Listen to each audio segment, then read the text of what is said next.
Jaron Jarvis Channel, Top 20 Scary Stories of the Day from Reddit nosleep. 2018-09-29.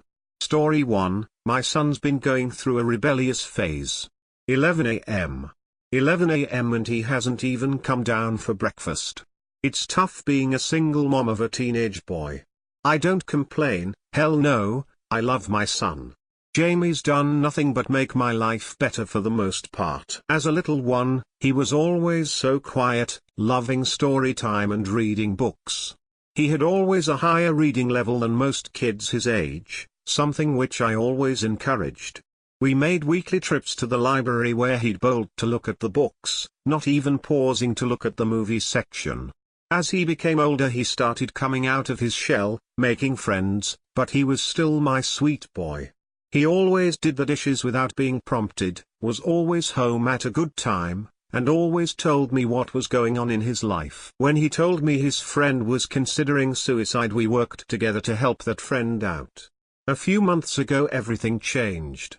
I don't know what triggered the change, but it was a day and night change. I could normally go to work and trust Jamie to be out of bed, ready to go. He loved school and was excited he was finally a sophomore. It was almost time for me to go to work and he hadn't so much as opened his bedroom door. I was naturally concerned. I thought he was sick. I hurried up to his bedroom and knocked a few times, asking if he was okay. His response shocked me. Fuck school, I'm tired. First off, Jamie wasn't the type to use harsh language around me. I don't care what he said around his friends, just watch his mouth with his mother. I knocked harsher before opening the door. Jamie wasn't sick. He was twisted up in his blankets, only his mop of hair and the top of his face sticking out the top. He glared at me. Go away. Jamie might have grown taller than me over these past few years, but I was no pushover. I ended up pulling him out of bed by his blanket. It took a bit of pushing, but he did end up marching into the bathroom to get dressed and showered. I figured it was one of those teenage things. A phase, mood swing, whatever. Jamie had gone through a few phases as a child, one where he refused to sleep anywhere but my bed. The monster under his bed was going to get him, and don't get me started on his cowboy phase. It was months before he stopped wearing those stupid boots. But this was different. This was rebellion. The next day I was already running late to work, so I didn't check to see if Jamie had gotten out of bed. I was on my lunch break when I got a text from Jamie's girlfriend Marissa. "Hey Miss Hensley, how's Jamie doing?" Confused, I texted back and asked what she meant. Her reply sent my blood pressure through the roof. "He's sick today, right? That's why he's not in school?" I used the rest of my lunch break to go home, and sure enough, Jamie hadn't gotten out of bed. Still twisted up in blankets, although he wasn't asleep, he was playing some sort of game on his phone. Busted. I marched him to school after giving him time to shower and dress, telling him how I was disappointed in his actions and if something was wrong he could talk it over with me. In response, I got an eye roll and an excuse about being tired. For the first time in my life I had no idea what was going on in Jamie's head. Everything's just gone downhill since then. Library trips stopped happening. It was a miracle to get him out to do anything but eat on the weekends. And my God, did he eat. I set aside a foot-long sub for my dinner in the fridge and went out to water the garden. By the time I was back, the sub was gone, along with a family-sized bag of potato chips and a 2-liter of Pepsi. The latter two were his, so that was none of my business, but the sandwich was mine. Jamie had never taken my food before. I was hurt. His appetite became voracious over the weeks. On days I knew he went to school, he would pack his own lunch but eat whatever the cafeteria had as well, and judging by the payments the school gave me, he was eating everything he could fit on those plastic trays. He obviously gained weight, and although he was never a skinny kid, he's now so large he's having a bit of trouble buckling himself in when he's in the car. What's worse is how he's shut me off. We were so close for so long. We hid nothing from each other. He told me about his crushes on girls or when he was feeling depressed. I told him whenever I had a bad day at work or when I met a nice guy on a dating website. Last night was one of the worst of my life. He came home with the cops. I had no idea he was gone. I was frosting the cake for his birthday when I saw the blue and red flashing lights in the driveway. For several achingly long moments, I thought my son was dead. Then the door opened and Jamie came out, the cop walking him to the house. I ran to the front door, dropping the chocolate frosting bag in my rush. I opened the door and pulled Jamie into a hug so tight I probably could have snapped him in two. The hug was not returned. "Mom, can we step inside and have a talk?" The cop adjusted his belt and looked stern. Of course I let him in. Jamie sat beside me as the cop explained what happened. Jamie had been hanging out with a few sketchy individuals. They had trespassed into a condemned building and started being a general nuisance, throwing things around, playing loud music. Jamie was the only one that didn't get away. The other hoodlums were too quick. Jamie was getting off with a warning. This time, when the police left and it was just me and Jamie, I broke down. I sobbed, begged to know why. Just why was he doing this? I wanted my boy back. I wanted to go to the library with him again, read his favorite books, laugh like old times. I think my tears got to him. I saw a bit of the old Jamie in his face as he rested his hand on my shoulder. "I'm sorry, Mom. He looked in the kitchen. "How about we have some cake and just hang out, okay?" He smiled. We ended up polishing off the cake together. We didn't talk about anything serious. Just something Jamie had watched on TV he thought was a hoot. It was, really. I laughed until my sides hurt. I worried about him, but for a brief hour, I thought that maybe he was back to normal. It's almost 12 now. He hasn't even stirred. I haven't heard him walk around. I got up and headed upstairs. I wanted to talk about his behavior. I wanted to know what the hell was going on. I knocked on his door. "Jamie? Are you awake?" No response. I frowned and knocked again. "Jamie? I hope you're decent." I slowly opened the door. The blanket lay on the floor, shredded and covered in a thin layer of a shiny ooze. I looked at the bed and shrieked. Jamie was nowhere to be seen. Instead there was this bubble. That's the best way to put it. A murky, reddish-brown bubble. I ran up to it and now up close, I could tell where Jamie was. Inside. He was curled up like a fetus, his eyes were closed and he was completely naked. I couldn't tell if he was even breathing. I screamed and started to claw at the bubble's wall, desperate to get him out. It was an impossible task, the bubble's surface was thick and wouldn't give. As I watched, helpless, I saw the skin on Jamie's back start to peel off. Layer by layer, I saw skin, muscle, bone. He was melting. I screeched and pounded harder against the bubble, screaming Jamie's name as he liquefied in front of my eyes.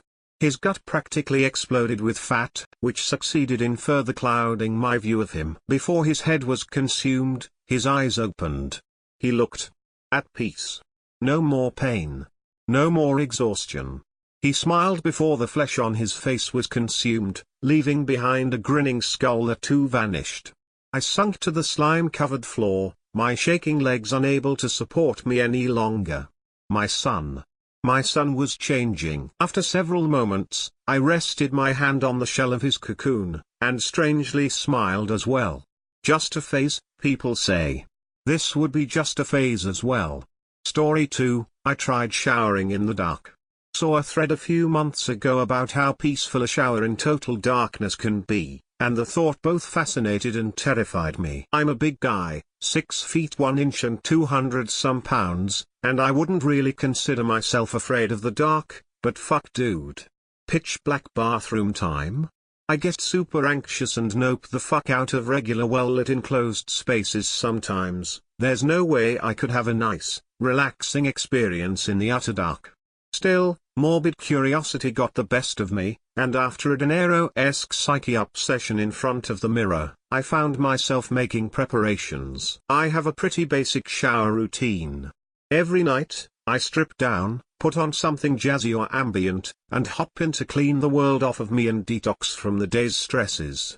I'm big on sensation, hot water, aromatic shampoo and conditioner, the tea tree ones that make your whole head come alive and tingle, rough black soap, natural loofah, letting the water run over me until my skin stops registering its heat. That kind of thing. I was very excited at the prospect of how very poetic this could be, but not confident enough to fully wash like Ray Charles for my first rodeo. I brought the small light from my desk to the bathroom, made room on the sink between a Boire charcoal bar and a few vials of beard oil, and angled the light downward so that the room held a subtle glow. Stick out and chin up, I was ready for war. I flipped the switch for the bathroom light, threw a bad not good record on the turntable, and made my way to the shower. It was pretty amazing. Like someone had slipped me an edible an hour ago and it was just now kicking in. I have one of those dope glass shower doors at my new place, no bitch-ass curtains, and in the dark, it almost felt like I was in a sensory deprivation tank. Rather, it felt like I was just leaving one. Every velvet note dropped like honey through the running water, and like a veil, covered the whole of me. I stood there for a while, enraptured, before realizing I still needed to wash. I reached for my shampoo, and in the near darkness, knocked it from its ledge. Panic rises. Keep it together, I told myself. I bent down, picked it up, and worked it into my hair until it was a thick lather. The usually pleasant scent was sharp but nonetheless pleasant. My nose felt like it did a line of Altoids then got face fucked by a stick of Burt's Bees, but my skin was an ocean on Titan. Every wave of menthol was ecstasy. It was so good. It was too much. I felt the weight fall on my chest, saw my vision darken the edge of the darkness, and knew a panic attack was en route. Fuck. I was covered in shampoo. I was trying my best to wash it off of me when the light went out. I didn't scream. I just stood there. Hearts thumping in my ears, in my fingertips. Breathing gets ragged. I realized I had my eyes closed, was waiting for it to pass. Breathe in, hold it. Think about where you are.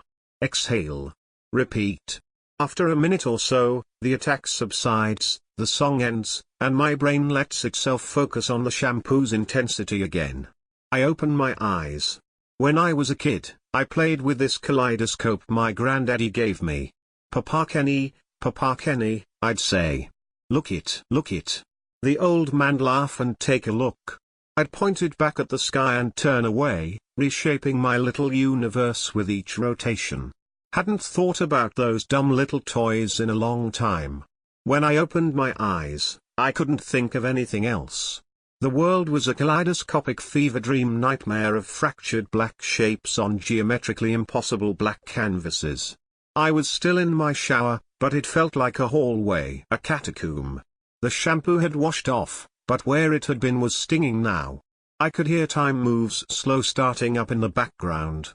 I tried to rationalize, maybe someone really had slipped me something. The glass writhed in the darkness, and I stood still. Water was cold now. I need to get out. I closed my eyes again. The record had hung, with Samuel T. Herring singing the word end over and over and over. I need to move. I need to move. I opened my eyes and reached for the door and the door reached back. It was screaming now, the voice distorted. End. I charged through the glass, shards clutching at my legs as I fell to the tile floor. End. The light came on and the record stopped. My reflection was one of a madman with glass in his beard and blood and shampoo running down his legs, pooling at his feet. I was panting, but I was okay. I was okay. When I finally saw it in the mirror I blacked out. It's been 2 months. I needed stitches, had nothing to say to the nurses. Slipped in the shower. I don't go to that side of the house anymore. I still hearing it singing, still see it in reflections. Still feel it on my wrist. Tomorrow I'm driving out to the beach with a bottle of Valium and taking the long swim. If you read this, please, keep the lights on. Story 3, don't reply to letters from psychics. $1,500. Well, that was a good day. Only a few weeks ago I thought I had it all figured out. Scam I have been. Running for a while was brining me income sufficient to live comfortably in my part of the world, at the negligible risk of getting caught. If my country had a functioning justice system, there probably would also be a better job for me. than scamming old Americans of their retirement money. Now I'm sitting at a gas station just outside the town, scared to death with my heart pounding and covered in cold sweat. I'll finish my coffee, fill up my car, and drive as far from my previous life as possible. The coffee is still too hot to drink, so I have the time to write down what happened to me. Like in a good rags to riches story, I started with almost nothing. 1 Bitcoin I had was worth next to nothing when I got it, but recently it shot up in value. And I wondered what to spend it on. Neither guns nor drugs were my thing, so instead of visiting the Silk Road, on some obscure forum I bought a database with personal details of 1 million Americans. It did not contain any sensitive information like SSNs or credit card numbers, but believe me, in right hands, any information about you can be weaponized. To weaponize it, I became Magnus Pocket, a monk endowed with psychic powers. For starters, I queried the database for older people, about which more details were available.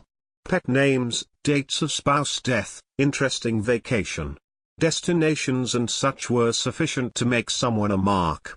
10K of them also had address information associated, and they were exactly the ones I was looking for. The rest of the money I got from selling the Bitcoin went towards renting post boxes and sending letters from me, the pious Magnus Pocket, to your lovely grandma and grandpa.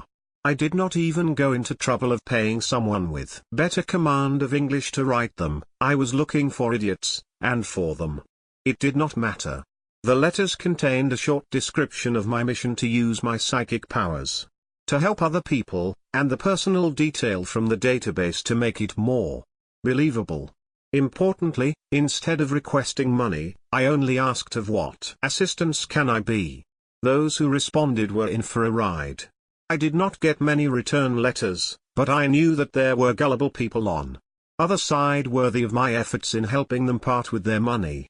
If someone worried about their finances, I predicted a great opportunity ahead, and thanks to my prayers they got a letter from professional investment advisor, promising to reveal the future of the stock market for a mere $100. Those suffering from poor health, due to my blessings, were getting offers of oil treatments for just $150.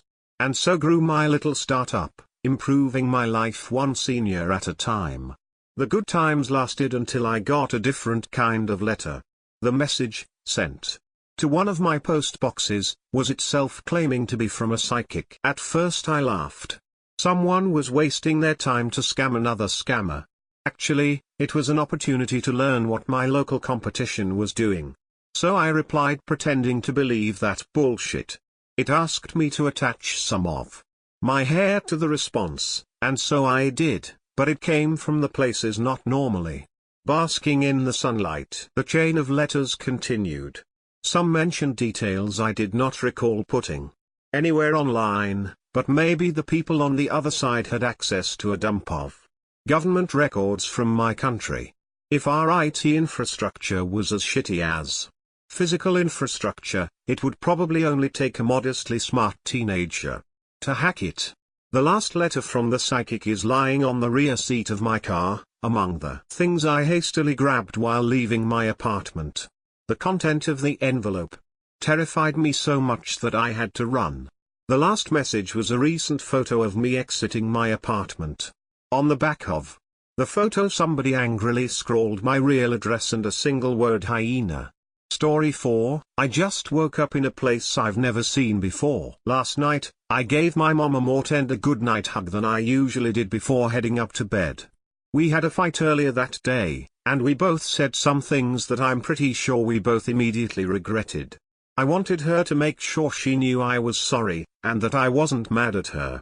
The fight and the hug are the only two things out of the ordinary that I did yesterday. From sunup to sundown everything else was entirely uneventful and normal for me. A 10 a.m. wake up, a run on the treadmill, a salad for lunch, a 3-hour session reading about George Washington, a hot homemade dinner courtesy of my mom, the aforementioned fight, apologies all around, our goodnight wishes, and my head hitting the pillows just after 11 p.m.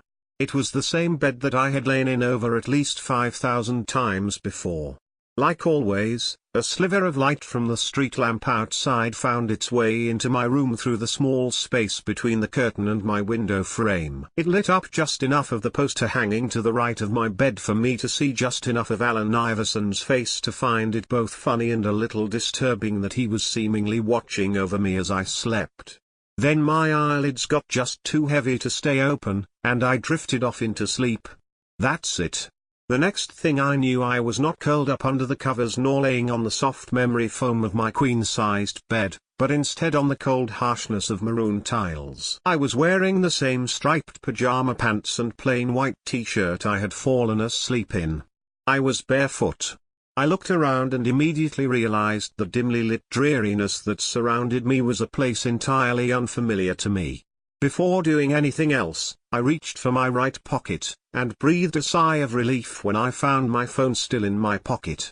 People always tell me that I'm weird for sleeping with a phone in my pocket, but today it proved to be lucky as all hell for me. A possible lifesaver, really.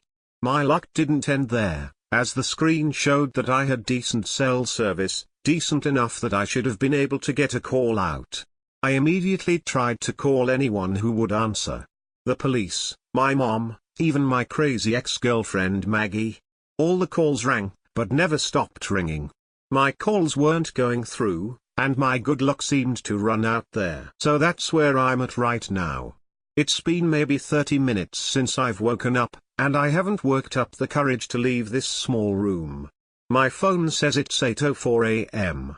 The room I am currently in, the one I woke up on the floor of, is small and windowless, but there are two doors on opposite sides of the room. The walls seem to be made of a sturdy metal, although this metal also seemed to have started rusting a while ago. The grey of the two doors juxtaposes the reddish-brownish tint of the floor, walls, and ceiling.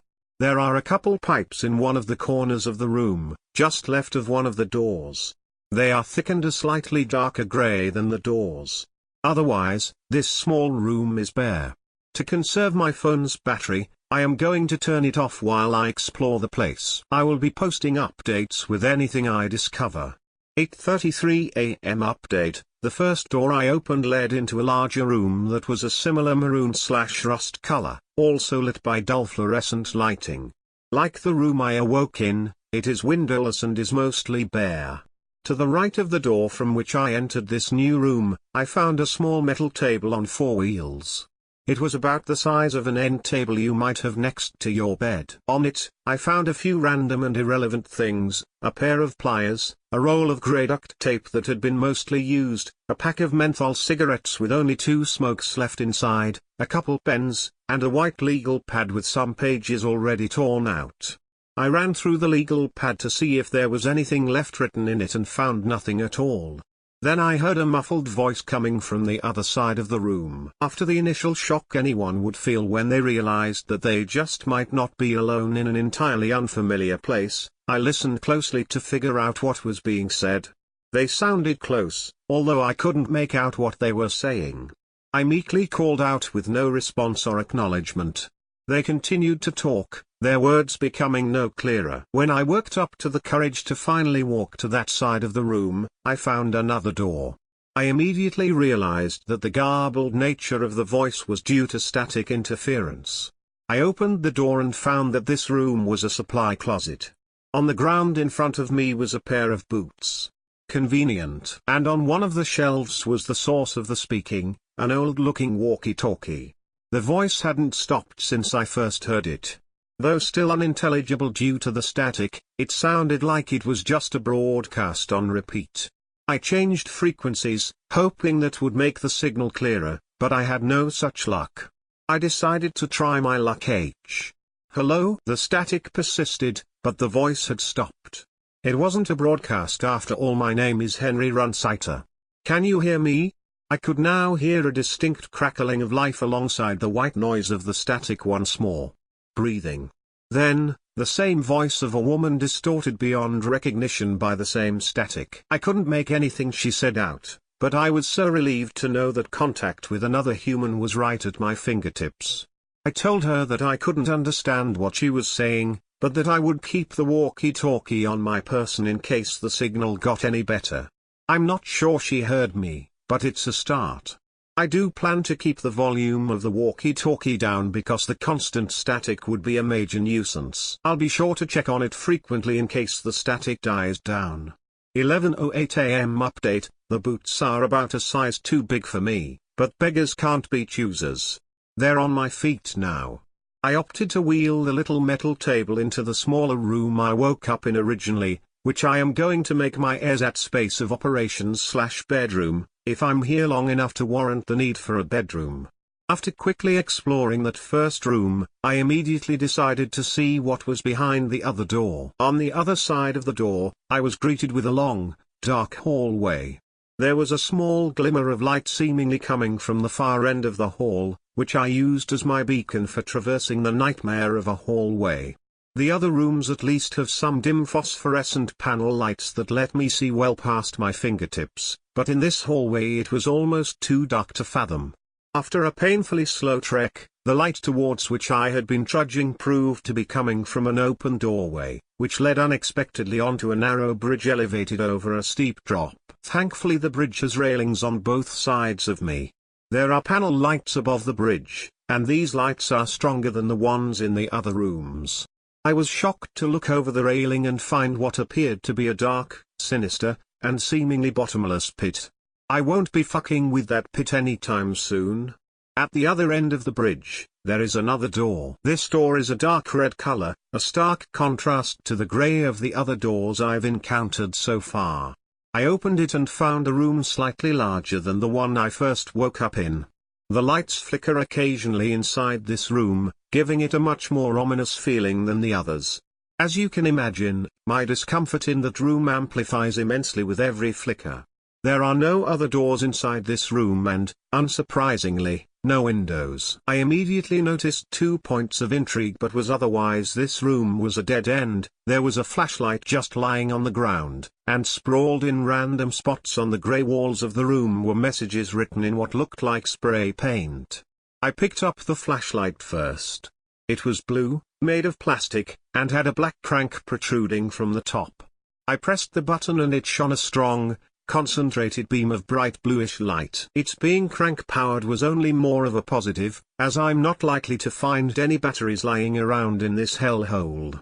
Although I did find boots the first second I explored this area, so who knows. The writings on the wall were mostly nonsensical. Some are messages which seem to mean nothing to me without their original context. 2 messages in there are screwing with my head. They both seem to signify some ambiguous horror I have yet to find in this place. First, at about knee level on the wall opposite the entry in gigantic red letters was the word, "Run." The other message that I feel the need to mention was written with a dark black paint, like the others on the wall.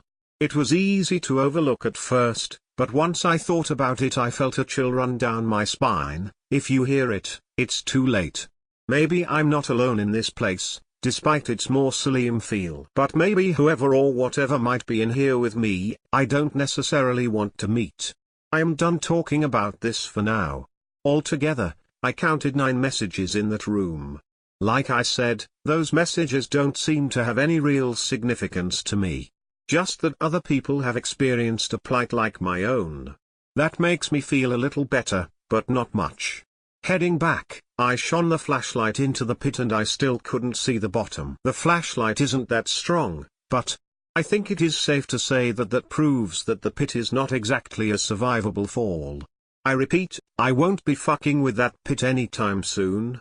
Walking back through the dark hallway, I heard something from behind me that sent me charging like a madman towards the door at the other end of the hall, a scream. It came from behind me, and though it sounded distant and faint, its sudden piercing of the silence distinctly fucked me up. Once I got inside my new ersatz bedroom, I took that little wheeled table I found earlier and pushed it up against the door to the hallway in an effort to barricade myself in. It won't do much, but it at least provides me a little sense of security. I feel like the scream came from within the pit. Definitely not fucking with that pit. I'm just going to huddle in the corner and try to calm down. 5:15 PM update, I'm a little calmer. Once I caught my breath, I tried to take a nap. I just laid down on the floor and closed my eyes, but nothing happened. I just found myself reflecting on my situation in the once again eerie silence for a few hours. I just noticed something else. Since finding that walkie-talkie, I checked it in roughly 10-minute increments unfailingly and the static was still there. And I'm just now realizing that the static is gone. I'm still on the same channel as before. I stopped checking it around the time I heard the scream. Hours ago. My connection with another human might be gone for good. 5:22 p.m. update, I went back to where I found the walkie-talkie earlier, in case I was just out of range of the other person, but neither the static nor the voice returned.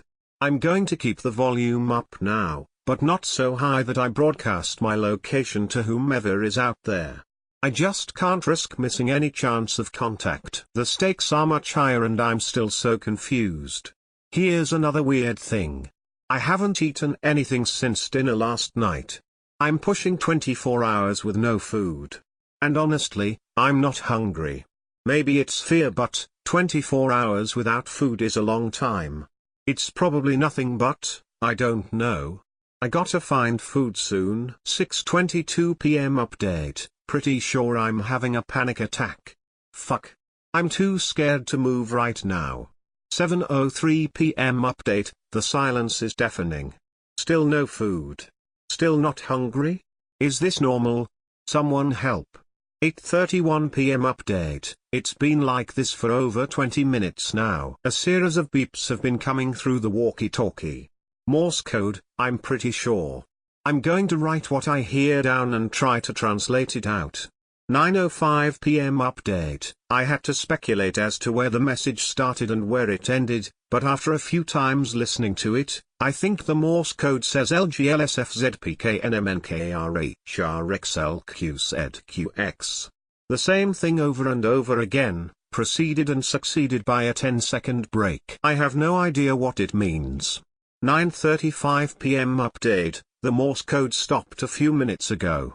To my knowledge it never relayed anything other than that nonsensical message. There was just another scream coming from the same direction as the earlier scream. Closer this time. I'm petrified.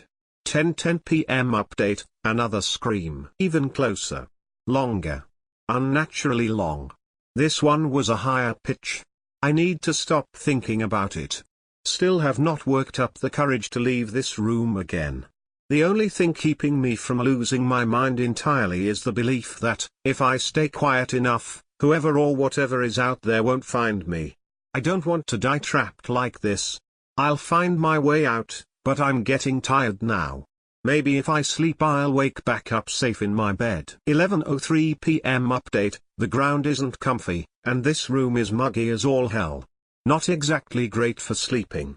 I miss my bed. In between panic attacks, I think I've figured something out. I'm willing to bet my life that the message from the walkie-talkie is a cipher of some sort. I'm not entirely familiar with this stuff, but when I was a kid, my dad and I used to solve puzzles together. Nothing complex, just little kid stuff. But by the time I was 12 he bought me a puzzle book, and some of the harder puzzles involved ciphers, Morse code, and things like that. It's been ages since I even thought about all that, but some of it is starting to come back to me the harder I think about it. I even still know Morse code off the top of my head, I think. Thanks Dad. I'm curious as to whether the messages in the other room could give me any clue about the message.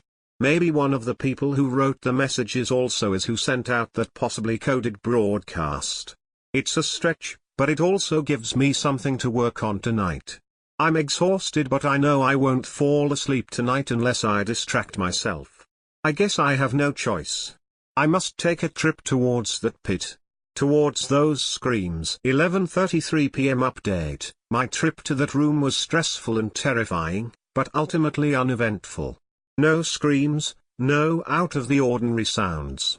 Other than the occasional scared whimper from yours truly. I won't be leaving my Airzat's bedroom now unless I'm given a reason to.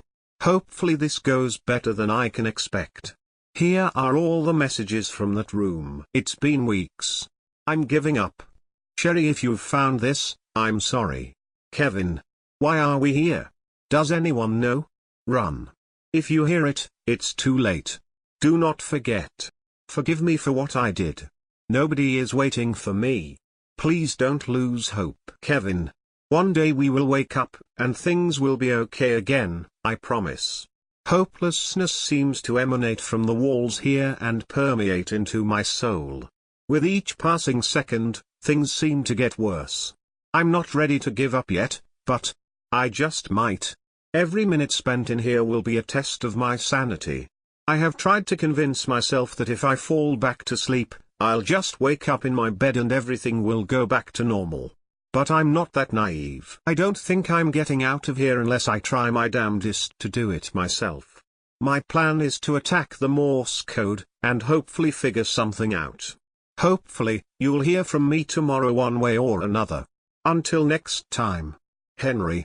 Story 5, The barn doors were open. The barn doors were left open. I swore I had closed them, but I guess I was mistaken. I backed away from the window, slipped on my raincoat, and stepped outside. The rain beat down on my back, and I stared at the ground as I sloshed down the hill. It was already dark out, and any natural light was suffocated by the rain clouds, so I used a flashlight to navigate the muddy grass. I heard the lambs crying from outside the barn. I flicked on the light switch, changing the interior from pitch black to dim. I guess I had forgotten to leave the light on for them, too. Ever since Dad died, I seemed to forget these things. Why do them when there's no one around to yell at you when you forget? I walked down the row of stalls, checking to make sure none of them got out. It was a habit drilled into me. I didn't expect to find that one of them had escaped. Somehow, one had. The gate was left wide open. I knew that I needed to go out and find it before it fell down an embankment and snapped its neck or a coyote found its next meal. I turned my flashlight back on and searched the property. They're so small, they can't really get that far. However, I found nothing, and heard nothing. It was cold, and dark, and wet, and it didn't take much for me to give up and head back to the house. As I got closer to the house, I noticed that the front door wasn't closed all the way. The light spilled out onto the front steps. I was shocked. I questioned my memory for the second time that night. Had I forgotten to close it? For a moment, I suspected a break-in, but it seemed implausible. Any sensible robber wouldn't have come through the rain. I just forgot to close it. I shucked my boots off at the door and replaced my sopping wet clothes with warmer ones. I walked to the kitchen for some water. As soon as I turned on the light, I froze. Panic stopped me from moving as I attempted to comprehend what I saw. There was a man standing in my kitchen, staring at me, eyes bloodshot and wide. He clutched the missing lamb under his arm, head slack and body motionless. He was massive, and he was terrifying. He was looking directly at me, but it was like he didn't see me, or he saw something else. He was barefoot and dripping water onto the linoleum. I struggle to come up with words, but I don't have to. He walks toward me, feet slapping against the floor, until he's uncomfortably close. I can't make myself move. There's a moment of silence, then he speaks. His rancid breath hits my nose as soon as he opens his mouth. This one got out. He holds the lamb out towards me. It doesn't seem like refusal is an option. As soon as it's in my hands, I can feel that it's cold, and I know that it's dead. He lingers, staring straight through me, before running out of the house. I stand still for a moment, my heart racing. Trembling, I put the lamb in a garbage bag and lock every entrance in the house. After that, I got a padlock for the barn. Story 6, Two Types of Men. I won't tell you my name. I won't tell you where I live. But I will tell you about a man I met in a dark alley on a drunken Friday night. It was around 7 p.m. when my girlfriends convinced me to go out with them, telling me that it'll be fun and I should let my hair down for once and remove the stick from my ass. Great friends, I know. I mean, so what if I prefer to keep more clothes on than them going out? So what I don't flirt with every guys that wants to buy me a drink, and so what I like to keep a stable job, bunch of bitches. Anyway, for whatever stupid reason I said yes, And an hour later I'm in a taxi with 3 other girls who are already tipsy and slurring their words. We arrive at the nightclub Central, pay our fee, get our fingerprints taken and then be let into the main dance floor. The lights are going crazy, the music is loud and the bass is pumping. There are people everywhere, grinding each other to the beat, doing the Miley dance, random hookups and limbs flying about. The girls and I make our way to the bar and order some drinks. They wind up with some fancy bright colored shit, me, a vodka Red Bull thanks. They laugh and giggle, dance slowly while trying not to spill their drinks, and point out all the hot guys that they can see. I have to admit, by my 4th drink, I found it hard not to join in. It was nice, you know, to let go of my worries, to just listen to the music and sway my body in time, to have a little fun. I mean, no one was getting hurt and I wasn't working the next day, so why the hell not? Somehow we made our way to the middle of the dance floor, and there was just bodies and sweat everywhere. But I didn't mind, strangely. I thought it was funny actually. The 4 of us danced, and laughed for ages and eventually we got the attention of guys. Before I knew it, my 3 friends were dirty dancing with complete strangers and I was dancing with a bunch of randoms, but I was okay with this, it was fun, and that's when I saw him. He was gorgeous. Piercing green eyes, light brown hair that was too perfect, amazing cheekbones and jawline and from what I could see a ripper of a body. He looked like a fallen angel in human form, and in the back of my head a voice said that a guy like that would never look at me, never notice me. I watched him for what felt like hours but could have only been minutes. We was moving through the crowd with such ease, it was like everyone in the room moved to let him pass, and he was searching for something. His eyes always sweeping through the crowd, but never resting on one thing until they did. He was looking straight at me. I felt myself stop, suck in a breath and watch as he glided through the crowd to stop in front of me. And he was looking at me, like straight into my eyes, and mine into his. Those eyes weren't just green either, they had something else in them, but it was hard to tell what. It was like the color kept shifting, kept moving, like an ocean wave. Without a word he slipped a hand onto my hip and with the other cupped my face. I could feel heart radiating off him from where he touched me. "Dance," he said. And I did, with him leading we moved and swayed together. And I saw no one else. I should have run, I should have said no, but I didn't. Next thing I knew, we were dancing alone in a more intimate room, away from the rest of the group on the dance floor. In fact, we seemed to be on the 2nd story. But I didn't remember climbing any stairs. My head felt groggy, like trying to remember a dream after waking up. You know you dreamt it, but can't quite remember the details. Shaking my head I looked down and noticed that my jacket I had on it gone. The top and pants I wore to the club had now been replaced with a red dress, that showed all my curves and angles.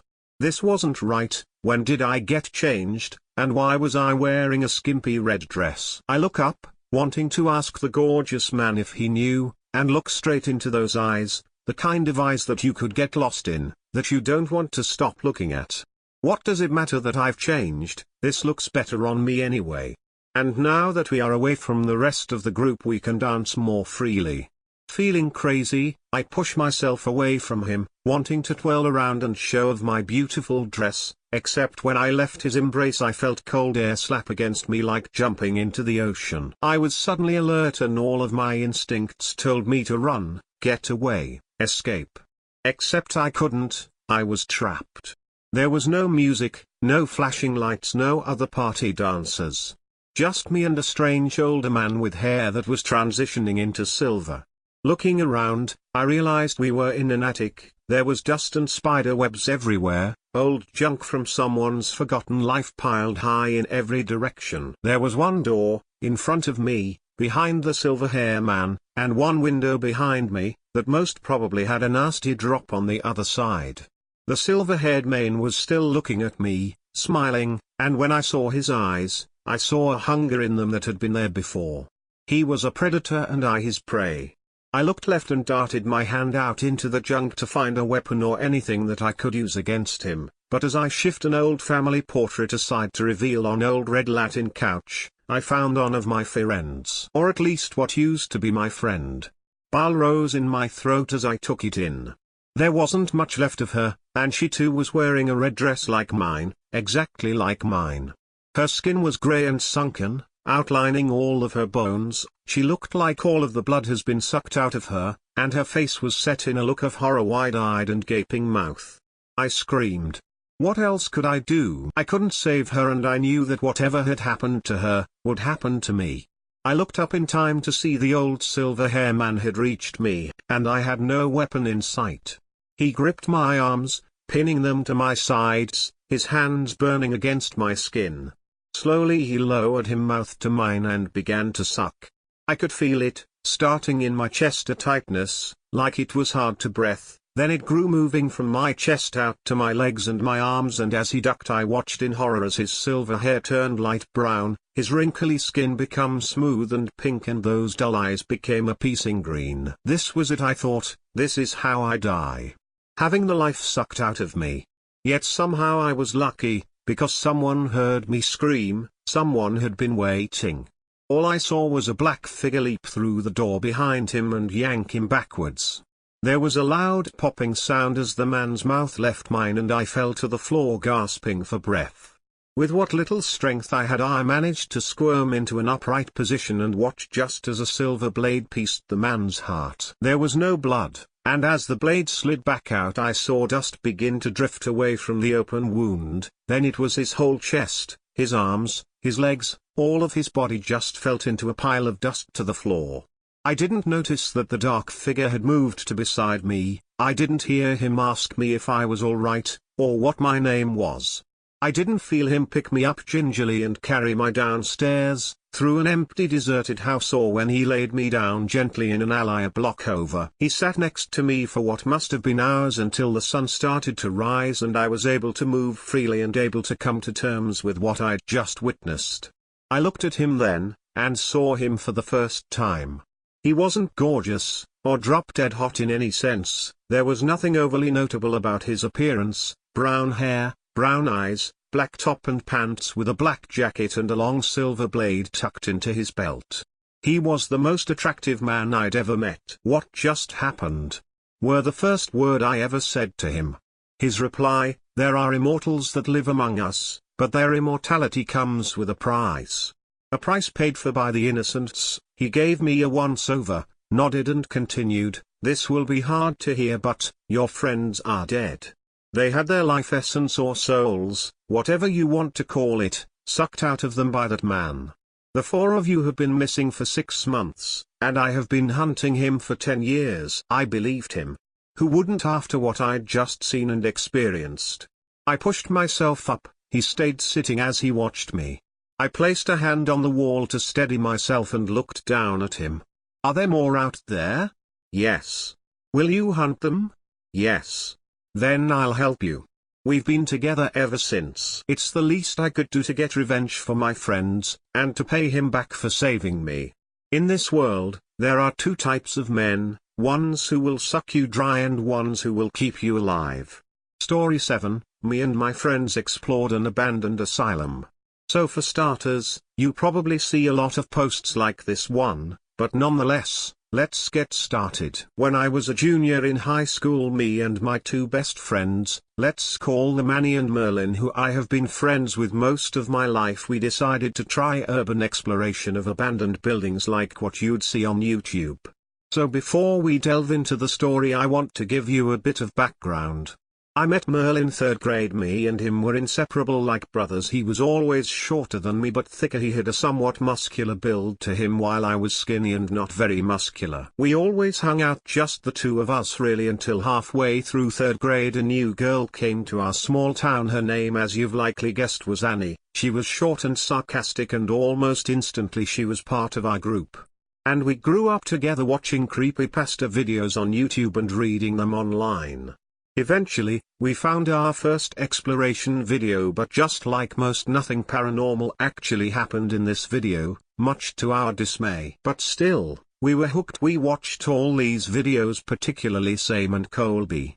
By 8th grade I had to move. I finished the year and moved halfway across town where I had my first girlfriend. Let's call her Rose. She was a little shorter than me and in her own words the queen bitch. I brought Rose to a get-together with Merlin and Annie, and to my great relief she fit right in with us, and all through our sophomore year we wanted to explore this larger town nearby for any abandoned buildings we could explore, but sadly we had no way to get there until near December of our junior year. I saved up enough money from my after-school job to buy an old 2005 Ford Focus. It wasn't the best car, but nonetheless me and my friends started to jump with the possibility to finally go exploring an abandoned building of our own. We decided that's when it warmed up in the springtime, and during spring break we'd spend a day or two in the town to find a place to explore. Eventually we had our eyes set upon an old mental asylum that sat in the city, forgotten and falling apart. Merlin found it. This is our conversation. It's perfect, man, we got to explore that place. It's straight from a horror movie. Merlin explained over the phone after calling me in the middle of the night. Whoa man, calm down. What's perfect? What are you talking about? I asked him as I rubbed my eyes, drowsiness clear in my voice. Oh yeah, sorry man, forgot how late it was. I was looking through the history of that town and I saw a story of an asylum that was shut down in the late 1800s for inhumane treatment of patients, like extremely inhumane, even for back then. Still fighting the urge to sleep, I responded with, okay, does it have security in it? I asked as I started to wake up with excitement. No, it's completely abandoned. He said back. We continued talking and refining our plan, mostly on how we'd get the girls' parents to agree to let them come with us. Eventually, we decided the girls would say they were hanging out and Rose's aunt decided to help us and cover as long as we promised not to do anything naughty with her niece. I promised and she agreed, and we filled in the girls. If you're wondering, this happened the next morning, not that night. I filled in Rose while Merlin told Danny. By that afternoon we were in agreement and started planning on what we'd take with us for the trip. Well, we are gonna stay there for a night or two, so we'd bring up enough money to rent 2 separate rooms in a nearby hotel. While talking, Annie excitedly said, I have some old cameras I can bring, then we could put it on YouTube. That could be a fun idea, and who knows, maybe we'll find some actual paranormal activity and become famous.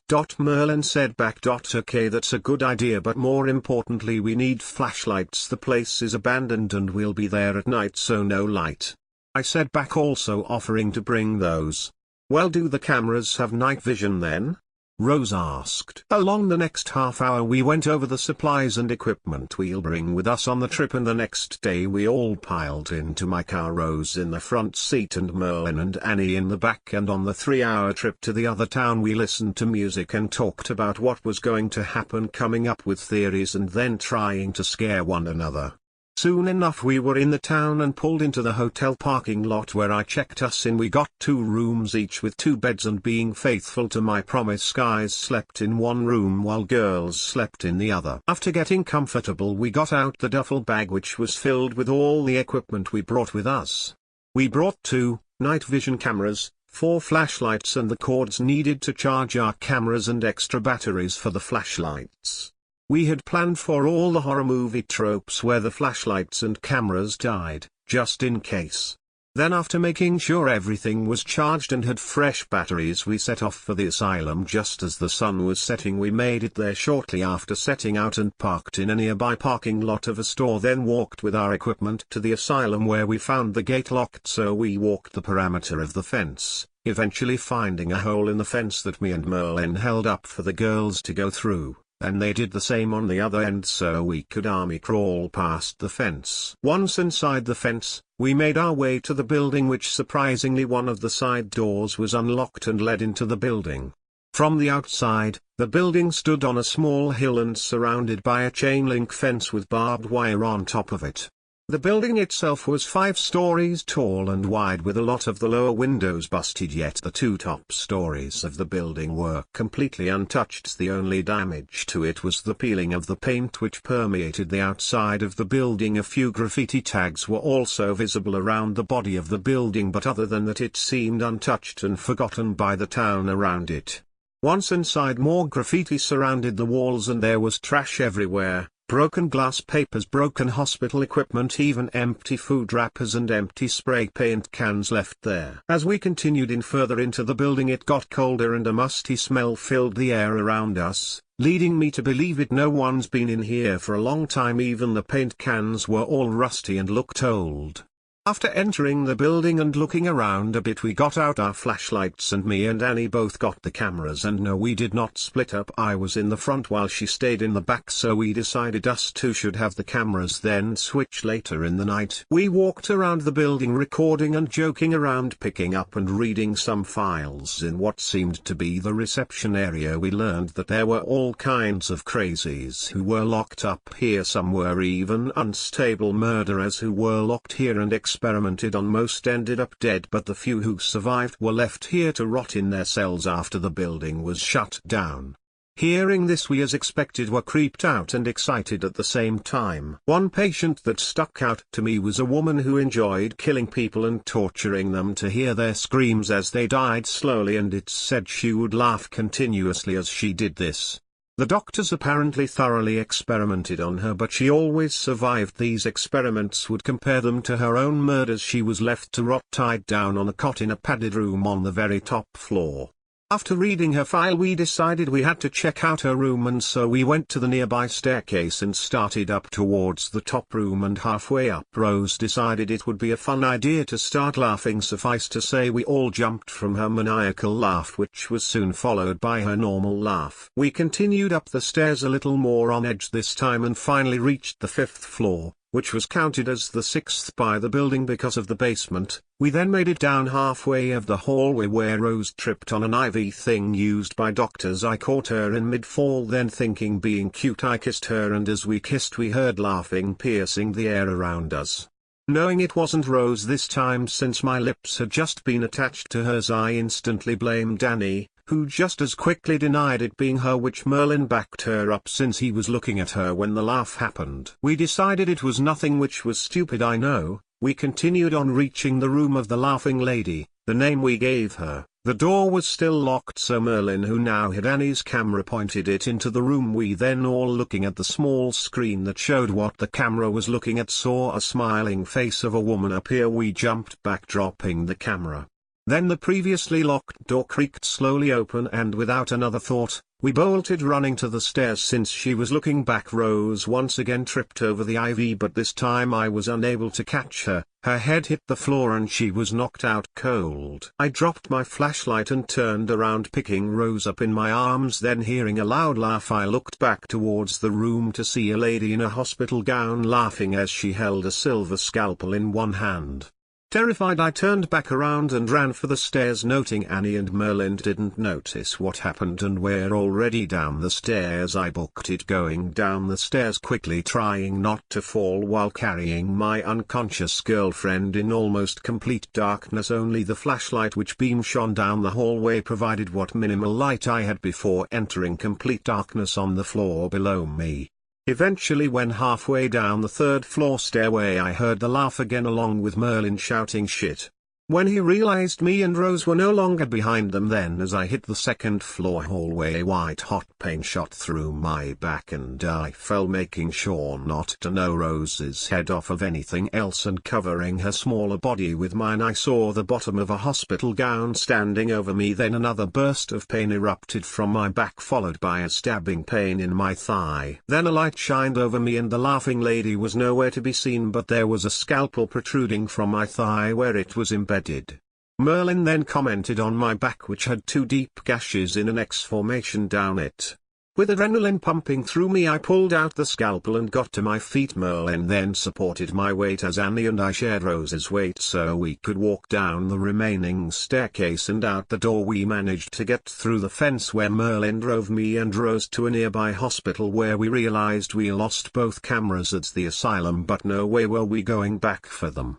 The doctors stitched up my wounds. Then 2 days later, with Merlin behind the wheel, we drove home. It's been 5 years since this incident. Rose and I are now married and living together.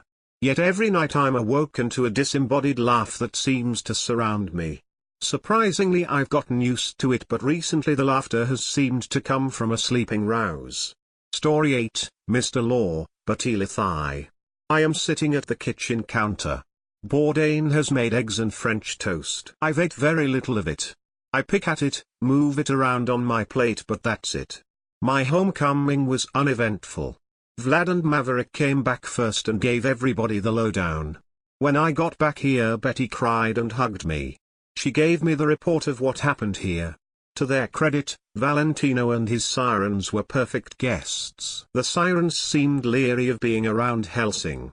Mia, however, seemed to be the belle of the ball. She got along with everyone, and her and Betty seemed to hit it off and became fast friends. Mia was gracious when she left, even offering their help if I ever needed it again. After they all left, I went up to the roof and waited for the gargoyles to change. I find their change from stone to flesh fascinating.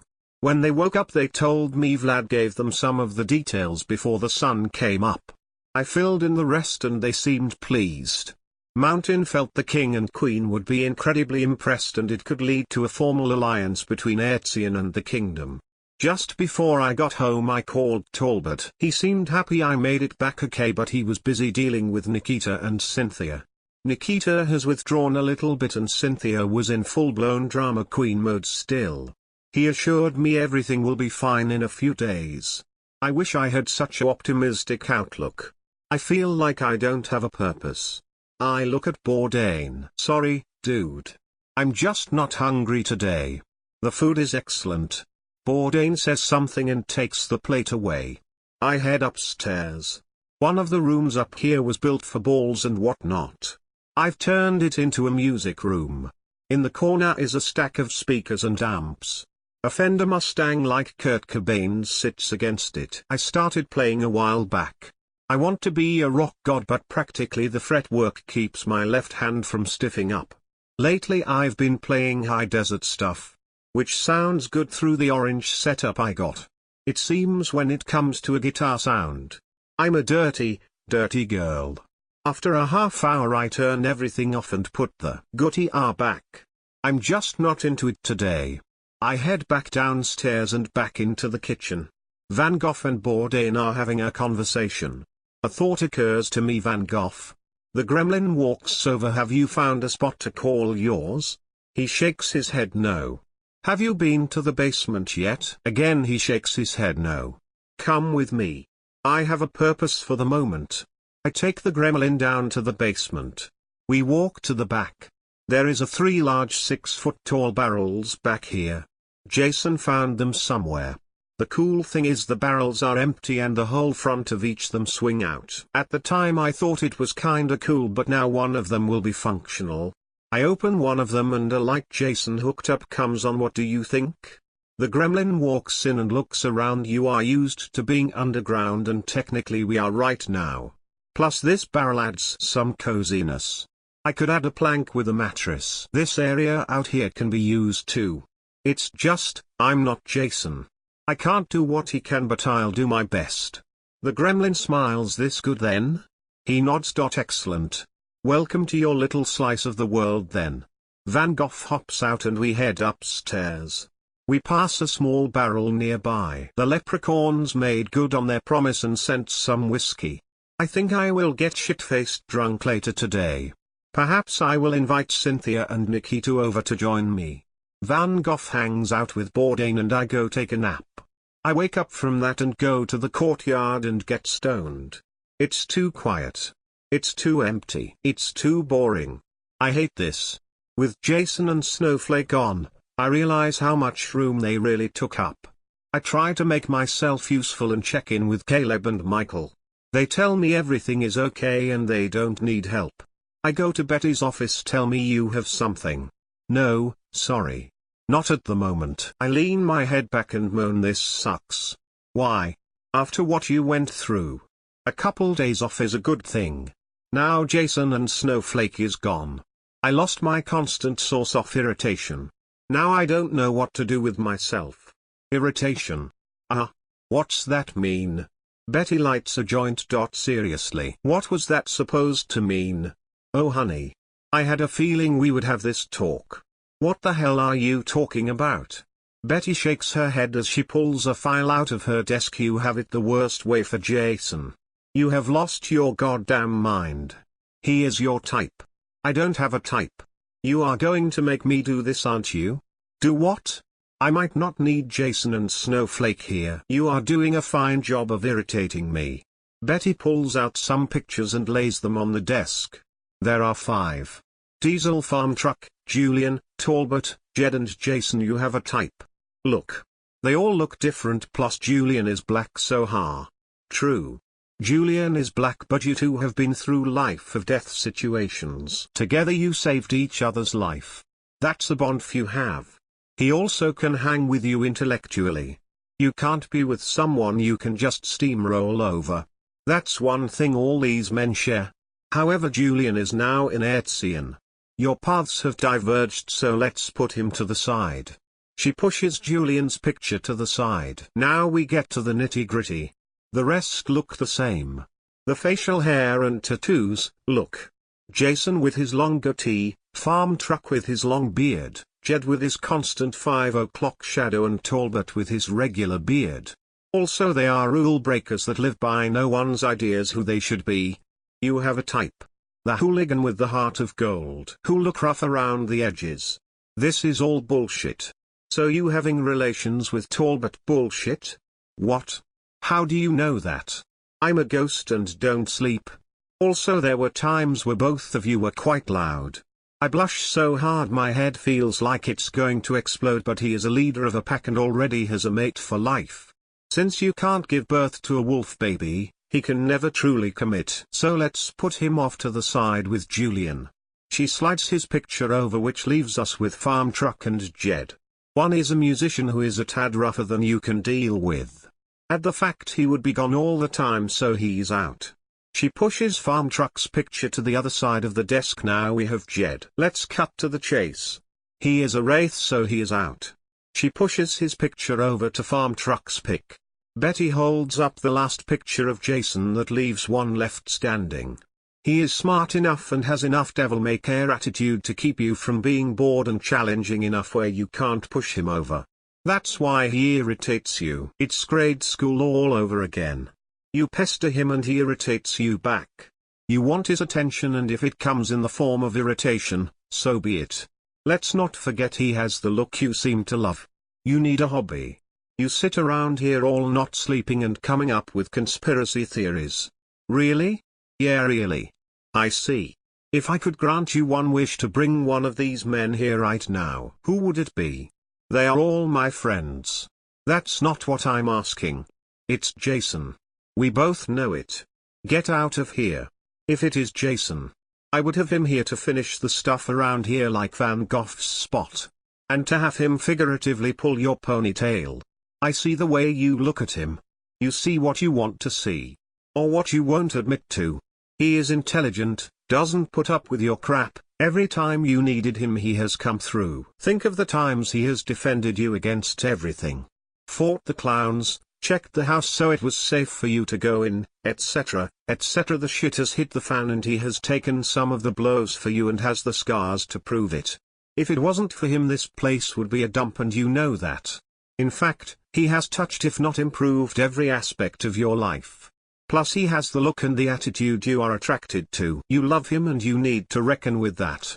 That's the truth. I'm out of here. I walk out of Betty office steaming. Screw her and her old-timey PowerPoint presentation. I walk to the garage and start working on Jolene. Might as well put my anger to good use. The car is almost completed. All that is left is paint and odds and ends. I decide to finish the wiring. The good thing about these old cars is the fact they are easy to wire up. I work for a couple hours while I still steam about what Betty said. I finally finish and sit back on a bench car seat Jason put in here. I look at the seat and huff. I get up and sit on a nearby stool. Now what? Maybe I'll eat and come back and do more work on Jolene. Then I'll get drunk. You look bored. I turn my head and Jed Hansen is at the large garage door. Jed. I hug the dude and motion towards the couch. Betty didn't see you, did see? No. Good. Why? Nothing. Doesn't matter. How have you been? Same old, terrorizing criminals. You know how it is. Getting famous along the way. You know there is a song about you now. No shit. Yup. Diesel Farm Truck wrote one and it's going to be on his new album. Don't know who that is. Is the song good? Very good. Jed leans back on the seat. Well. Look who is moving up in the world. Glad it's good. I would hate to shoot him if it was bad. I'm conflicted at that thought. Look, we can bullshit all day but I have a time-sensitive thing I need help with. Okay. Let's go. I say, getting up. You want to know the details? Fill me in later. I have a purpose. That's all I need to know right now. I grab my shit and head towards Lily. Where are we going? I ask, closing the door. Pacific Northwest. Jed says, putting a hand on Lily. Before I know it I am on the border of Idaho. What the hell? Jed pulls up on his motorcycle. Needed to speed this up. No time for a road trip. Okay. Now where? Hold on. Now is the time I fill you in. If you must. I say, crossing my arms. I'm after a criminal. No shit. Jed saints his eyes for a second. This criminal killed his whole crew. Doesn't that happen from time to time? Yes. This was different. He took no money, didn't betray them. There was no innocents hurt. So I chase him. Well. The killing was not normal. I saw the scene. It wasn't just a killing. It looked ritualistic, like they were sacrificed. Hence why I'm here. Hence why you're here. Go on. Before the killings he was talking about coming up here. He went on and on about a pilgrimage. To where? Here is guess. I don't know much more than that. I have an address and that's it. What's his name? Kevin. Last name I don't know. Okay. Kevin, no last name near here. Let's go. Hold on. What about the killings? What about them? Do you have pics or anything like that? Jed pulls out a piece of paper. On it is a crude drawing of a rune. I look at it. It seems familiar but I've never seen it before. It kinda looks like a spike with wings. Kinda, I've never seen it before. I say, handing it back. You sure? I'm sure. The style is kinda familiar. Jed puts the picture back. Well. Let's see what this asshole is up to. Let's see. I follow Jed as we drive into the Northwest. It's about a day before we get to our destination. After some searching we find the address. Out here the forest is thick and dark. Me and Jed park and hide his motorcycle and Lily. We walk past the old rusty mailbox and down a dirt trail. How we handle this? Jed asks, since we are dealing with a possible cult. We go slow. Do some recon before we act. Reasonable. I know being reasonable is new to you but try your best. Jed smirks. We keep walking. Up ahead I can see something through the heavy branches. I grab Jed's arm and we go off trail. Walking among such thick trees slows us way down. What I saw through the branches was a 2-story cabin painted black. We hunch down on the hill west of it. Here we are. Jed observes. Yeah. We watch the cabin below. My eyes scan the area. I hit Jed in the arm and point. Look. Behind the cabin was a clearing. Inside the clearing was a flat, large rock with Jed's rune, son of a bitch. Jed whispers. We continue to watch. 3 people walk out of the cabin. Jed points to the one with red hair. That's him. Jed puts a hand on his gun. I grab it. What are you doing? I'm going to end this. Wait.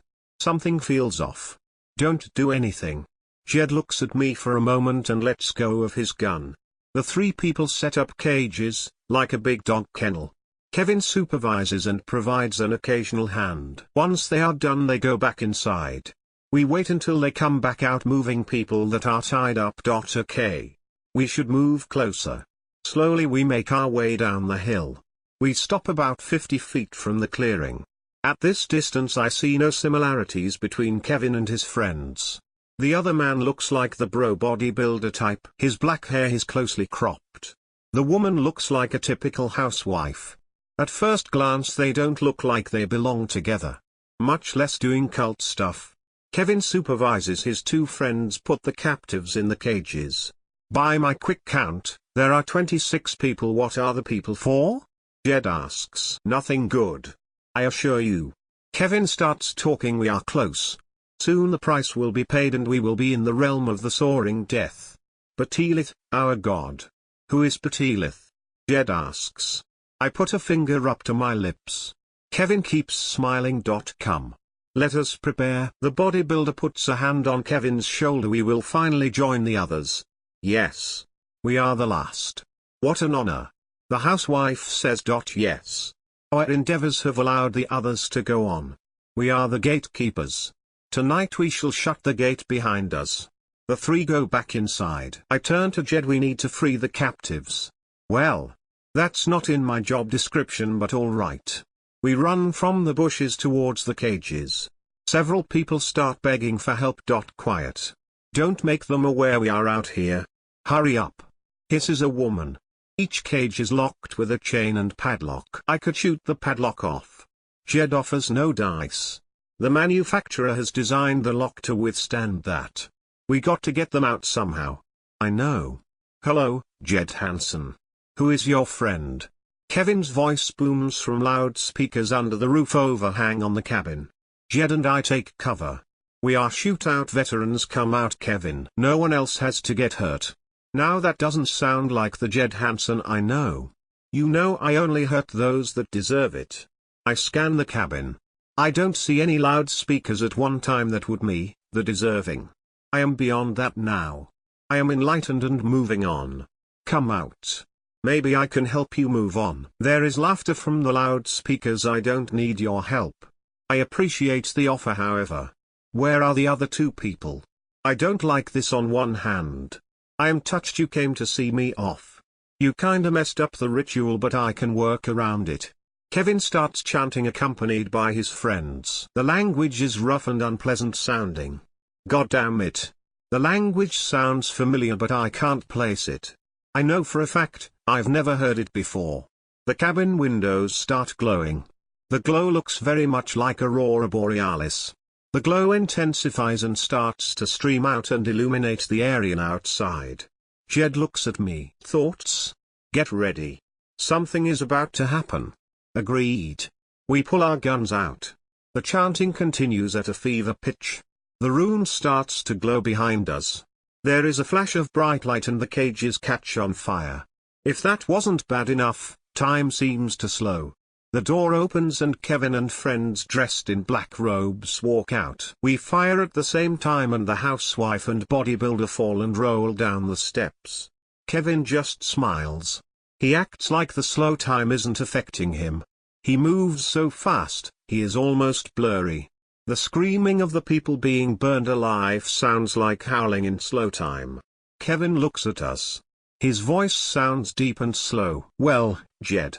It seems you and your friend are going on a trip.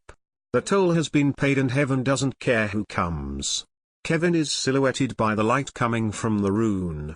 The word starts to shake violently.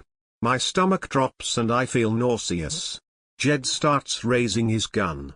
I do as well, but we never fire. There is a flash and we are gone. In an instant we are in the deep woods.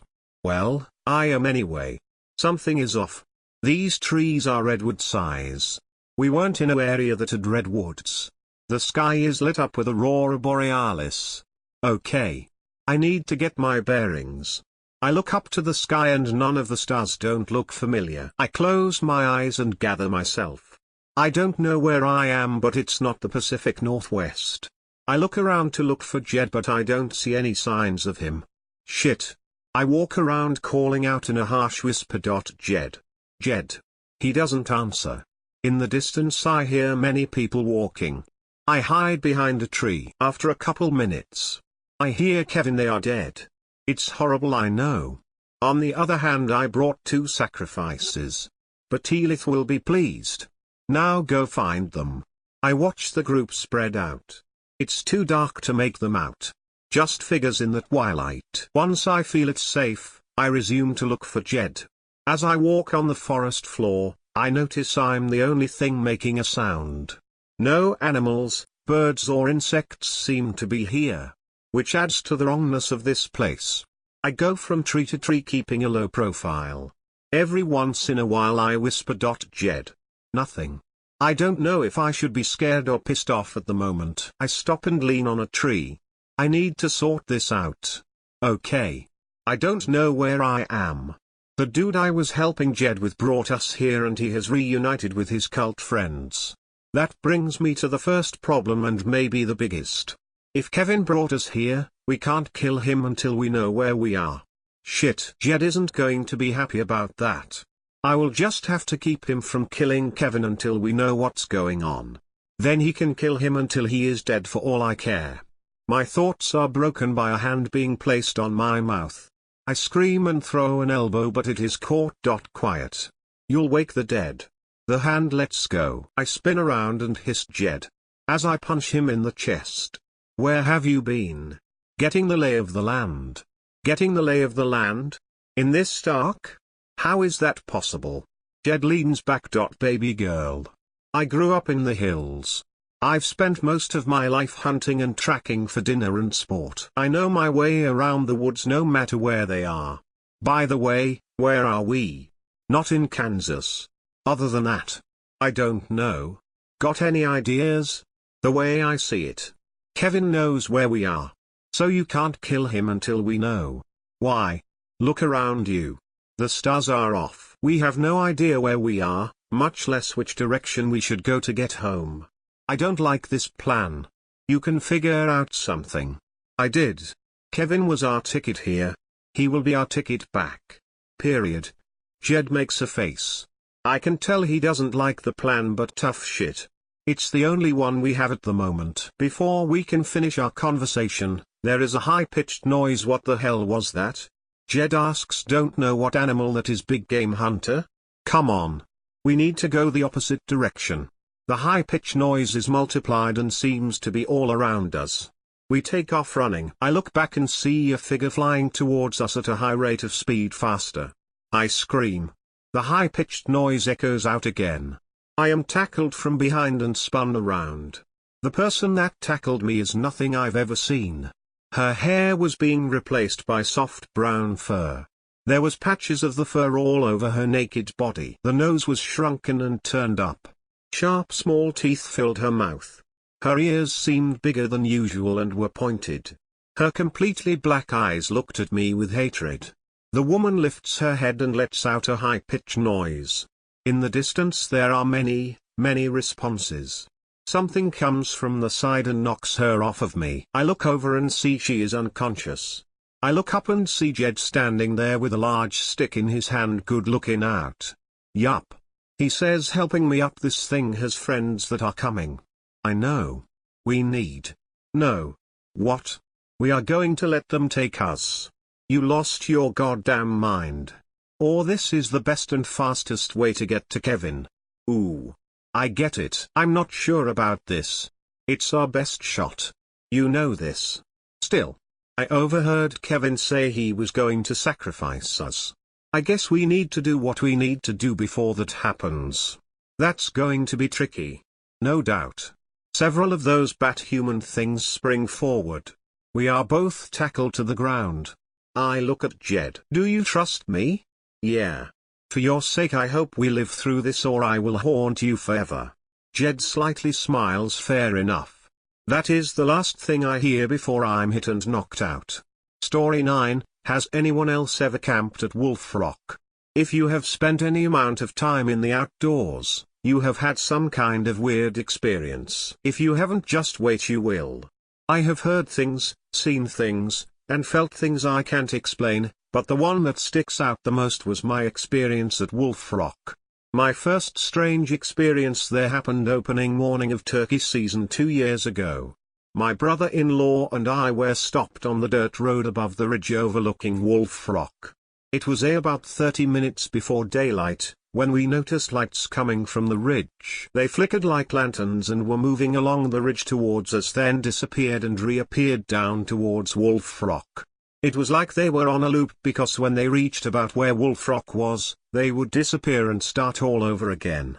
We left, but curiosity was building inside and I knew I would be back. I did my research and come to find out Wolf Rock is an oddity for my area. It's the only cave system in this part of Louisiana. It was used by Native Americans until the early settlers came in, and then it was used by outlaws as a hideout during the late 1800s. I talked to more people about the area and was told not to go there after dark. I was told everything from it's haunted to it's cursed. I wish I would have heeded their warnings. I had made up my mind, I would wait for hunting season to end and camp out there. The season finally ended and I had all my gear loaded up and ready go, and as turned on that old dirt road, I had thought to myself about how easy it would be to turn around, but I shook it off. I made camp at the mouth of the cave and admired the beauty of the creek bottom that was before me. As the sun set I had all but forgotten the stories I had heard, overcome by the wonder and beauty of this place. As I sat by the fire I could swear out of the corner of my eyes people sitting beside me, but when I would turn there was nothing. I choked it up to the reflection of the fire against the cave. I decided to turn in for the night. It was so peaceful listening to the crickets sing their night song.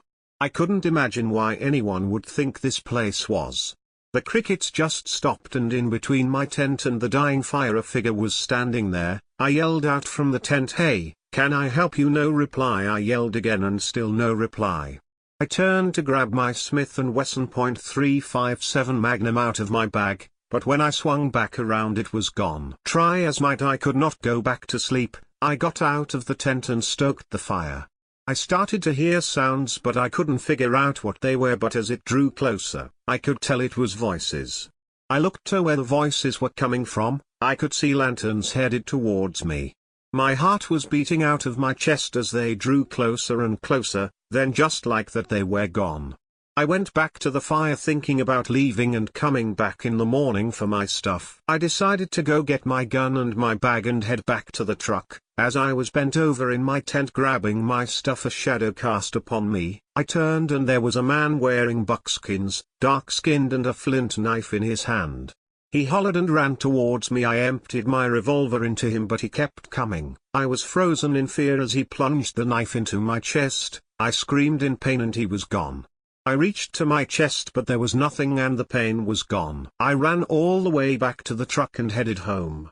I have never been back to Wolf Rock and I don't know how to explain what happened or if any of what I seen was connected. All I know is there is some strange shit that goes on at that place, and if anyone has any idea about what I seen, please let me know. Story 10, Play Your Card. Number 1. Hello, my name is Gabriela Martinez Gamelin. I'm writing all of this down in case something happens to me. I'm 26 years old as of September 16, 2018. I don't know how to get out of my current situation, but hopefully someone can help. It was a Saturday evening. I had come home with my fiancé, Jace Millie, from a coffee date, and being the gentleman he is, he paid for the check. We had fairly luxurious lives. We were both successful, being paid $400 per hour from a good 9-to-5 shift. One day, I was reading the news on my phone, and suddenly I saw something that caught my eye. NN. I pressed on the article, not knowing what was to await. Privilege humanity game. Once you start, you have to finish. I have to admit. The description did sound a little weird, but my curiosity took over as I pressed on the article. There was an address, and it wasn't far from where I lived, New York City. I shouted across the room, "Jace, I have something fun we can do tomorrow." Jace quickly walked over, and judging by his face, he already looked pretty excited. Entries were only $10 per person, and they were open 24 hours. We bought some tickets online, which I must say are really cheap. That night, Jace and I quickly fell asleep, excited for the next day. The next morning, I made breakfast and we watched some TV. Then, I made a quick trip to the grocery store for some snacks for the house. Before we knew it, we were off to the Privilege of Humanity game. When we arrived, we were greeted by a man with a curled mustache. His name tag read Mr. Lincoln. He had a mild smile on his face and showed us the restroom and the room we would be playing in. ROOM2B. The Privilege of Humanity game is a board game, like Monopoly or Candyland. There are 4 cards to start off with for each player. Each game requires 4 to 8 people. The age requirement is 9. Each person gets 2 social humanity cards, 1 identity card, 1 trigger warning card, and of course, your miniature figurine piece. To win, you will need to pass the next step square 3 times. Those are all the basic rules. If you have any questions, I'll be in the lobby," said Mr. Lincoln. I looked around the room. Plain sky blue walls, a black specked white floor, a large table with the board game on it, some seemingly comfy chairs, some food and water in the corner. A poster on the wall that said "Make the right choices," but also a cage down below the table. I wonder what that's for, but heck, how would I know? I sat down on one of the navy blue velvet chairs. It was pretty comfortable, and it seemed sturdy. Jace sat next to me and we looked at each other, a little confused. In my head, I was just thinking of how dumb I was to come to a strange place like this. I hadn't seen pictures or reviews, just a sketchy article. We waited for more people. After about half an hour of waiting and looking at our phones, there were enough people to start a game. A tall, plump girl, a buff, but moderate man, and what seemed to be another couple. The 6 of us sat at the table, all looking at each other, confused. Suddenly, we heard a loud crash and a muffled scream from another room. I started sweating. There was no sound following that. I stared at the table, frightened. Did I pay for something that would put Jace and I in danger? I shall write soon, and I'm scared of my fate. Story 11, the people next door are getting loud. Hi, my name is Olivia, I live in the incredibly boring state of Oklahoma. But trust me, I'm planning on moving after this whole experience. Everything started roughly 9 months ago when I found out I was pregnant with my 3rd and hopefully final child. Contrary to what people consider normal, I am not married, never have been. I am a single parent and proud to be. I had a one-night fling with a guy from a bar, easy to say he is not involved. Getting into more important details, I live in a certain type of housing complex. It was created to help single mothers who are struggling. I realized shortly after finding out I'm pregnant that I would need the extra help. I applied and got in. Since I at the time only had my 2 daughters, I got a small 1-bedroom house, well, duplex. Which means that I will always have somebody living on the other side of my walls. Which at first I was very uncomfortable with. I don't quite like the thought of me or my daughters taking a shower and some random person being on the other side of the wall. But nonetheless, I was living in a nice home for free, allowing me to save up some money for school. At first it was nothing awful. I didn't even really hear anything until my youngest daughter said she could hear doors shutting and opening at late hours of the night. I brushed it off as I explained to her that we had people who lived on the other side of the walls. My room was at the front of the house, meaning that none of my bedroom's walls were connected to the other homes. So every night I would sleep soundly while my daughters were up hearing doors shutting and opening. It got to a point where they could not sleep, so I decided to switch them rooms, allowing them to get better sleep. The very first night of me sleep in the room, I too heard the doors opening and shutting. It wasn't like opening and shutting a bedroom door, quick and swiftly. It was as if they were opening a large door, with some sort of locks on it. I brushed it off, assuming that it was the mother's room and she would lock her doors at night. That was until I began hearing scratching. I was confused because in this neighborhood we are not allowed any animals. Not even fish, so what on the other side of that wall would be scratching like that? Again I redirected my attention to other things and began getting used to the doors opening and shutting at night. Soon I was roughly 5 months pregnant and things were normal, safe to say. One night me and my daughters were sitting in living room, which happens to be the only other wall connected to the other house. We were watching TV and eating dinner pretty late when we heard yelling. My youngest asked who was yelling and I told her it was the neighbors. I was confused as to who the person was yelling at. It sounded like the way you would yell at your partner, but in the neighborhood you had to have men out by 10 o'clock and it was roughly 10:40, so who would she be yelling at?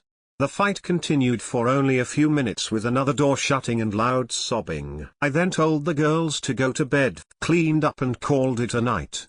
About a week passed when every night at the same time, the same fight would break out. With the same outcome. Until one night when the fight ended, the door shut and somebody sobbed as usual. Then the same person, I assume, came back and started yelling again louder than ever. My daughters, both scared, decided to go to bed. I stayed up, listened. Then one of the people yelling suddenly stopped. And everything was quiet. I was freaked out, so I went to bed and told myself I would talk to my neighbors that next morning. I woke up, got my girls ready to come as well. I was going to tell them that their yelling was making my girls restless. I mean, who can say no to sweet little girls? As I walked over to their door, I realized there was no car home. I hoped that maybe they had an older child who had taken it out to work or something, so I still knocked. After what seemed like forever, I decided they were not home and began walking away. Until I heard the lady who lives across from the street yell my name. I quickly greeted her until she asked what I was up to. I told her that the people attached to me had been very loud the previous night. She looked at me in fear, as if she had seen a ghost. She rushed over across the yard, and put her hand on my arm. She then looked me in my eyes. Olivia, somebody hasn't lived there in 7 months. The woman who lived there killed her son and was kicked out. I was in shock. I thanked her for the information and took my girls to school. I then came home and sat on my couch. And now I'm here, still sitting. I decided to write about it and tell people. Heaven forbidden something happens.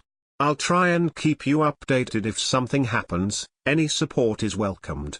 Olivia.